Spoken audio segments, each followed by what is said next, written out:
નમસ્કાર મિત્રો, અમારી આ ચેનલમાં તમારું સ્વાગત છે। મિત્રો, આજકાલના માતા પિતા જ્યારે પણ તેમના બાળકો રડે છે ત્યારે તેમને છુટકારો મેળવવા માટે તેઓ ટીવી અથવા મોબાઈલ ફોન આપી દે છે। પરંતુ શું તમે જાણો છો કે બાળકના મગજ પર તેની ખૂબ જ ખરાબ અસર પડે છે, જેના કારણે બાળકોને શારીરિક અને માનસિક વિકાસને ખૂબ જ અસર થાય છે। આજકાલના લોકો એટલા બધા આધુનિક થઈ ગયા છે કે નાના બાળકો પર્સનલ મોબાઈલ ટેબ રાખવાનું શરૂ કરી દીધા છે અને તેનો સતત ઉપયોગ કરી રહ્યા છે। આરોગ્ય નિષ્ણાતોનું માનવું છે કે બાળક માટે આ રીતે મોબાઈલ અને ટેબનો ઉપયોગ સ્વાસ્થ્ય માટે નુકસાનકારક હોઈ શકે છે।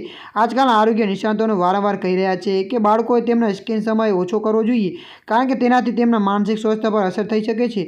તેથી બાળકો લાંબા સમય સુધી ફોન કે ટીવી ન જોવી જોઈએ, જેના કારણે ઘણું નુકસાન થઈ શકે છે। મોબાઈલ અને સ્ક્રીન ટાઈમ બાળકો માટે ખૂબ જ જોખમી છે, કારણ કે તેઓ બાળકોના માનસિક અને શારીરિક વિકાસ પર અસર કરે છે। એટલે કે નાની ઉંમરમાં મોબાઈલ અને ટીવી પર વધુ સમય વિતાવવાથી બાળકોના વ્યક્તિત્વ વિકાસ પર અસર પડે છે। આથી સ્થિતિમાં સૌથી ખરાબ બાબત એ છે કે બાળકનું સામાજિક વર્તન ઘટી રહ્યું છે।